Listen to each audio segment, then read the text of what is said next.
What's up, everyone? I'm Andrew from Ritual Hits. And as you know, Ritual Hits is a business that both me and my wife, Raven, run together. And coming up in April, we would have been doing vending for a year now. And we have been doing just things within the TCG space, Magic the Gathering, and Pokemon for the last 3 years. So we vend shows, buy collections, and actively move Pokemon inventory not just online, but face-to-face with real buyers. And I'll let you know out the gate, this video is not financial advice and it's not investing advice. It's not what you should go into next, but it's market education. Whether you're brand new or you've been in the hobby for decades, our goal is to give you a directional tool, not hype. So take my advice with a grain of salt, maybe save the video and come back for later. So we're gonna go over 8 market principles heading into the new year of 2026. This has been recorded January 3rd. So the first thing, number 1, sealed will matter again, especially the Scarlet and Violet era. Sealed absolutely still matters, but not all sealed and not immediately. Scarlet and Violet era products are going to go out of print. That's guaranteed. We're in the mega evolution stage. So for example, Paldean Fates, Paldea Evolved, 151, the early sets, Scarlet and Violet base. Those sets, they came out nearly, if not 2 years ago. And I'll tell you why this matters. Historically, sealed product performs best when the print runs and supply dries up, a new generation enters the hobby. And that's a generational hold, not a flip. So many people are used to the scalping of the 2025 market, and now that same thing is happening with One Piece in late 2025 and early 2026. For sealed, it's a hold product unless you're a rip and shipper. So if you're a collector, buy product at a decent price, a reasonable price, and hold it. It will go up. It's proven for the last nearly 30 years of Pokemon. For a vendor take, we view sealed as long-term positioning, not short-term profit. And that's what scalpers are. That's the difference between a vendor and a scalper. If you need liquidity now, sealed is not the play as a vendor. If you can sit for years, maybe sometimes months, sealed becomes very relevant very quickly. Number 2, Pokemon is cyclical. Crashes are not the end. A lot of collectors are scared because they've seen crashes before. So there's been multiple crashes, ups and downs. That's the whole point. That's the whole point of how a market works. There's the bull and there's the bear market. And that not only exists for stocks, but that exists for Pokemon too. And what gets overlooked is that the Pokemon company has consistently revived the hobby every single time.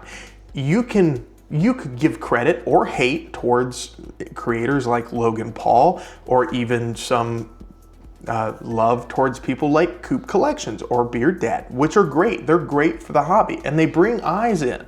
Yet the product, if you remember back to XY Evolutions, that brought a lot of people back into the hobby. Or you can remember like Logan Paul, Spike Drain like Evolving Skies era. Or even beyond that, COVID, Pokemon spiked. 151, Pokemon spiked. And then with surging sparks into Prismatic Evolutions at the beginning of 2025, Pokemon spiked again. So with context, whether it is new mechanics, new generations, anniversary moments, or cross-generational nostalgia, Pokemon doesn't rely on one wave, it creates cycles. And the key understanding of that point, market pullbacks are not failures. So you don't have to sell out unless you want to. And you have to understand that like market pullbacks are resets, not failures. And that's just a little bit of market education that I believe a lot of people right now in the beginning of January in 2026 need to understand. So hold on, it will be okay. You just have to give it time. And the benefit of a market cycle, not a reset, not a crash. What's going to happen is more product is going to become available to you, and percentages and everything else is going to go down because of the people that look at it as a failure. So let's hop into number 3. Number 3, Hype sets create entry points, not guarantees. Hype sets bring attention. Like I said, 151, Evolving Skies. Recently, Phantasmal Flames was an entry set because of the Charizard. But hype sets bring attention, but attention alone doesn't equal value. And you have to understand that that Charizard was huge. I'm talking about this Charizard right here. This Charizard was huge. I'm going to also put the graph. That's what happened. That was the hype around that Charizard, and that's what happened within a month. So what hype does do is introduce new collectors and reawaken old ones. Hype is great. Hype is not something that a lot of people talk about. Oh, I hate the hype of the hobby. I hate how expensive everything is. Do you know how many new people that brought into the hobby, especially at local shows, Collecticons? Like I went to a Collecticon in 2024 compared to a Collecticon in 2025. There are more people, if not triple the people in 2025. So instead of asking, will this crash? And this is talking about a hype product, ask what new collectors does this bring in? What Pokemon get reintroduced into the spotlight, and what demand sticks after the hype? And that's for the vendor side. Understanding what demand is going to stick. So if it's a Charizard, a Gengar, a Rayquaza, Dragonite, evolutions, Pikachu, whatever it is, what's going to stick? Is it going to be the singles, the packs, like the sealed product? Is it going to be the slabs? Slabs hold value, okay? And even with all the PSA crap going on right now, it's still going to hold. And that's where opportunity lives, is in those questions. So think about those questions, and yeah, it will help. Number 4, singles are still the best learning tool. If you're new to the hobby or you're a new vendor, singles is the way to learn. Do not feel like you have to go into ultra niche, rich slabs, ponchos, gold stars, all that stuff. And there's a lot of people that follow that hype. You don't have to do that by any means. Singles are still the best learning tool. So for most people, especially newer collectors, singles are still the best way to understand the market. And I'll tell you why. Singles teach 3 things: demand, liquidity, and buyer psychology. And you learn very quickly what people actually want, not just what looks good online. So going into that, if you guys want me to make an entire video about buyer psychology, going into percentages, all that stuff, let me know down in the comments below. I'd love to make more videos like this. And going back to that topic of singles, here's the vendor's reality, okay? As vendors, singles let us adjust pricing, trade, and move capital, and that keeps us flexible, and it's the entry gateway to vending. Now, if you have tons of slabs, go ahead and try to sell them and see how that goes. But a good percentage is, think 70-30. And I try to go on that metric. And you can do it either way. I've seen people do 70% slabs, 30% singles, and 30% slabs and 70% singles. It's the beginning. Number 5, let's go into number 5. Japanese data is directional, not predictive. And I'm gonna just explain this. Japanese releases give us early behavioral data. So the newest set coming out, and will come out, I believe, after this video, is Ascendant Heroes, which came out and was Mega Dream. It's behavioral data, not price guarantee. So how to use it properly. We don't copy prices, okay? Think about it that way. Think about the hype. That's what you're looking for, and that is where hype is useful. So that Gengar in that set, that Gengar is gonna be huge in English, but will everything else be huge? And I'll tell you what I'm talking about. Which Pokemon get immediate attention, which artworks feel iconic, and which cards maintain demand after release. And so that is the Japanese side. Look at those 3 questions when it comes to the Japanese stuff. And then when the English drops, if you're a seller, use that data to help you better the market for the English. And that tells us where the interest is forming, not where prices will land. So don't think about pricing, think about popularity, and the pricing will follow. Going into number 6, grading is a business tool, not a one-size-fits-all. And if you're a vendor, grading isn't about preferences, it's about market reality. Here's the thing, the reality of it all, even with all of the PSA scandal and stuff, is PSA is king and has been king and probably will remain to be king. And that's not my opinion, that is fact. If you look at the market, that is fact. PSA is liquid. It's liquidity. It's liquidity, people trust it, and it's the easiest to sell. You go to any Collecticon or local show, PSA is the majority. Then the second below that is, my second favorite is probably Beckett or BGS. And for me, it's black labels only because it, for the most part, it's 7 to 10x the PSA 10 value. And it is a collector's piece. But normal Beckett 9s, Beckett 8s, Beckett 9.5s, those don't sell in a vendor space. And this is me just talking to the vendors here. And the thing is CGC. CGC is the third one I have on this list. And it's best for collectors.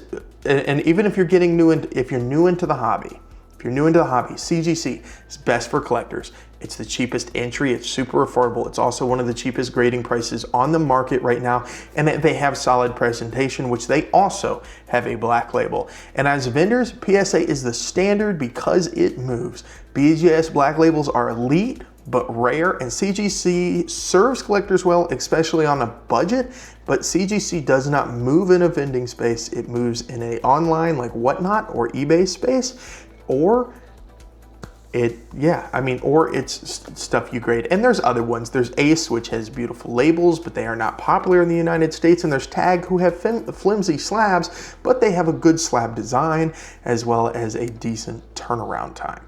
And then there's tons of other brands, but I won't mention those now. Let's go into number 7. Number 7, liquidity beats what if in 2026. Now, this is a principle that we're following super closely. One of the biggest mistakes we see is chasing potential instead of flexibility. We prioritize us at Ritual Hits, and this is opinion, and you can do what you want with this, but we prioritize inventory and plan to that trades easily, sells consistently, and can pivot if the market shifts. Now, I'm going to explain this. The 30th anniversary, which actually the logo just got announced, the 30th anniversary set is coming out soon for Pokemon. And nobody knows. People can try to predict, but nobody knows what the market will do at any time. Any of 2026, all of 2025, and even for the future 2027, 2028, etc. The market moves consistently.